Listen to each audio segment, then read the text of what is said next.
मेरे पराक्रमी शूर अनुज,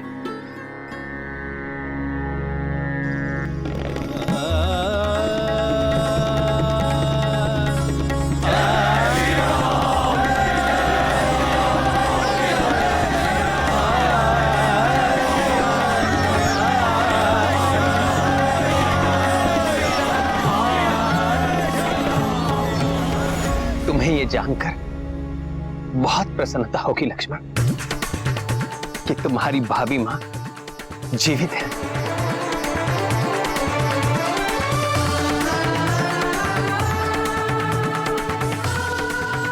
हाँ लक्ष्मण भैया, जो मैंने देखा था वो सब माया थी।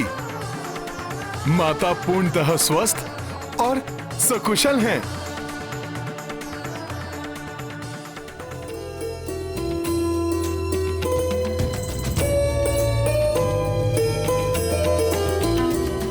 हनुमान, तुमने लक्ष्मण और समस्त सेना के उपचार के लिए जो कठिन कार्य किया है, उसके लिए पुरस्कार स्वरूप मैं तुम्हें पुनः हृदय ही लगा सकता हूं।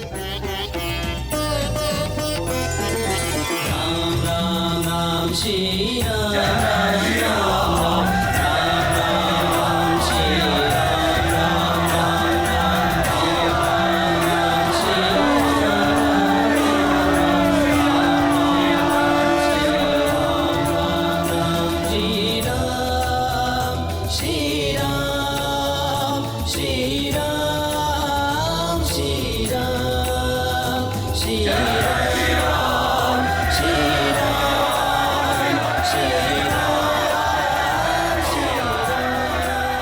प्रभु, आप बारंबार मुझे इन कार्यों का श्रेय देते हैं, परंतु हनुमान जो भी कर पाता है वो आप ही की महिमा का तो परिणाम है प्रभु। प्रभु, आपकी शक्ति ही हनुमान की शक्ति है प्रभु।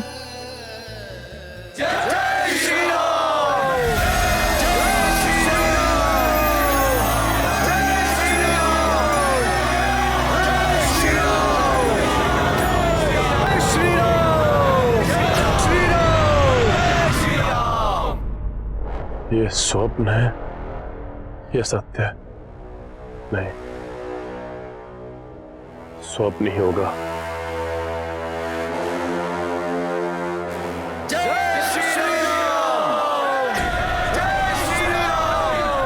जिस सेना की मृत्यु हो चुकी हो वो कैसे किसी की जय जयकार कर सकती है?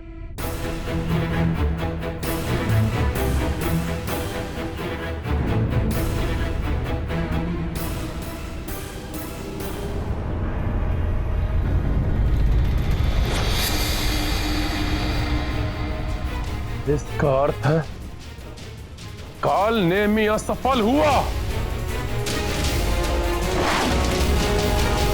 पिताश्री, मेरे दिव्यास्त्र से कोई कैसे अपनी रक्षा कर सकता है?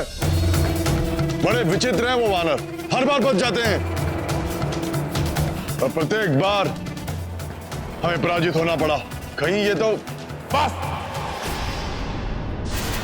मूर्खतापूर्ण प्रश्न पूछना बंद करो मेघनाथ। प्रतीत होता है कि तुम्हारे हृदय में भी भय व्याप्त है कि वो वनवासी नारायण तो नहीं, कोई नारायण नहीं है वो। हमारे घर के भेद ही हमारी पराजय का कारण बनते हैं।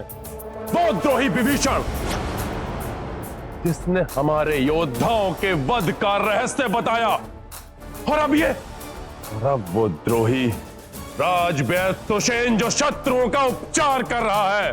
परंतु पिताश्री, ये सारे वानर हमारे राक्षस योद्धाओं को कंकर पत्थर के भांति अपने मार्ग से हटाए जा रहे हैं और हम उनका कुछ नहीं कर पा रहे। अब हमें हमारी विजय सुनिश्चित करने हैं तो अत्यंत प्रभावी युक्ति अपनानी होगी। इस पर भी मैं विचार कर चुका हूं पुत्र। माता निकुंभला के महायज्ञ से अधिक प्रभावशाली और कुछ नहीं हो सकता। महायज्ञ के पश्चात तुम माता निकुंभला से ऐसी शक्ति प्राप्त कर सकते हो जो माता पार्वती ने कार्तिकेय को दी थी।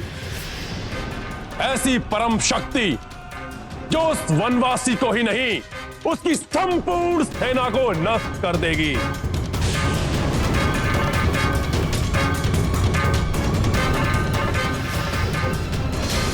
उचित है पिताश्री। यदि यही एकमात्र उपाय है तो मैं 8 प्रहर में पूर्ण होने वाले माता निकुंभला के महायज्ञ को पूर्ण करूंगा। परंतु इस महायज्ञ के समय पर तो अस्त्र उठाना भी वर्जित है, फिर युद्ध। अब एक क्षण का विलंब किए बिना हम भाभी को उस मायावी राक्षस से मुक्त कराना चाहिए। नहीं होगा युद्ध जब तक तुम्हारा महायज्ञ समाप्त नहीं हो जाता। कोई युद्ध नहीं होगा। यदि हमारी ओर से कोई भी युद्ध भूमि में नहीं गया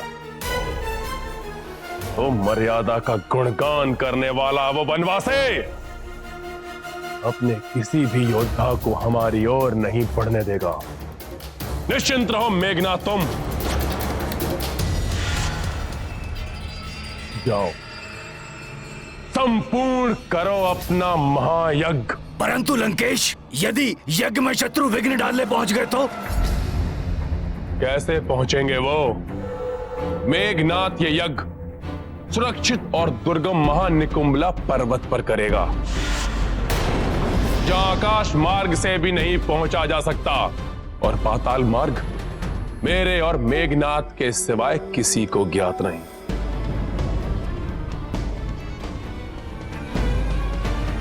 मैं इस महायज्ञ की अतिरिक्त सुरक्षा के लिए अति मायावी, महाशक्तिशाली चतुर्स्तंभ अस्त्रों को नियुक्त करूंगा। परंतु पिताश्री, उन पर तो संपूर्ण लंका टिकी हुई है और इन्होंने तो त्रिकुट पर्वत के तल को थामकर लंका को सुरक्षा प्रदान की है। वर्तमान समय में लंका की सुरक्षा तुम्हारे यज्ञ को सुरक्षित करने से ही होगी, जिसके पूर्ण होते ही तुम अजय बनकर उस वनवासी और उसके अनुज सहित संपूर्ण वानरों का संहार करोगे और इस लंका को संकट से उबारोगे मेरे पुत्र। आप निश्चिंत रहिए पिताश्री, मैं अभी जाकर यज्ञ विधि प्रारंभ करता हूं।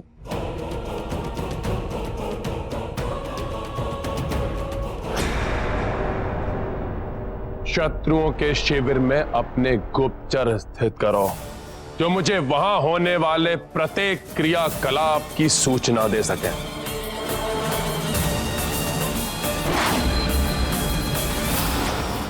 मेरी आशंका के अनुरूप रावण ने कालनेमी को भेजा और अब उसकी मृत्यु के पश्चात रावण किसी और भी बड़ी भयंकर योजना का निर्माण कर रहा होगा। महाराज विभीषण जी, इस समय रावण की योजना से अधिक मुझे रक्षवैद सुषेण जी की चिंता सता रही है, जिनके कारण रावण का प्रयास असफल हुआ। भैया लक्ष्मण और वानर योद्धा पुनः स्वस्थ हुए। यदि ये लंका लौटे तो रावण इनके प्राणों का हनन कर सकता है। तब तो युद्ध के अंत तक उनका हमारी सुरक्षा में ही रहना उचित होगा। आपको शत शत प्रणाम प्रभु। मुझसे जो भी संभव सहायता हो पाएगी मैं आपकी सहायता अवश्य करूंगा। शिरोमणि सुषेण जी, आपने पूर्व में ही हमारी बहुत सहायता की है। दुष्ट मेघनाथ ने अनुज लक्ष्मण पर वार करके मेरे हृदय पर आघात किया था। भैया, अब वो मेघनाथ जब भी युद्ध के लिए आएगा, मैं अपने बाणों से उसका संहार कर उस मायावी को उचित दंड दूंगा।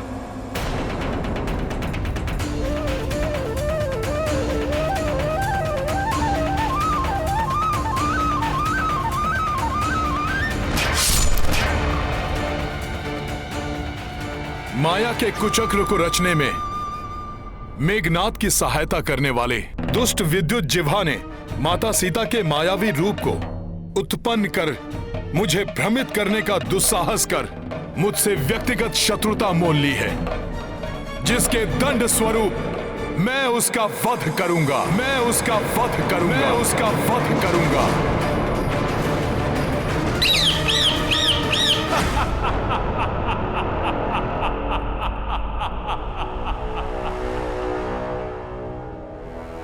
अर्थात उस तुच्छ वानर ने विद्युत जीवा का वध करने की शपथ ली है। उस तुच्छ वानर के क्रोध का लाभ अवश्य उठाएगा ये रावण। अब विद्युत जीवा की माया ही उस तुच्छ वानर को भ्रमित करेगी।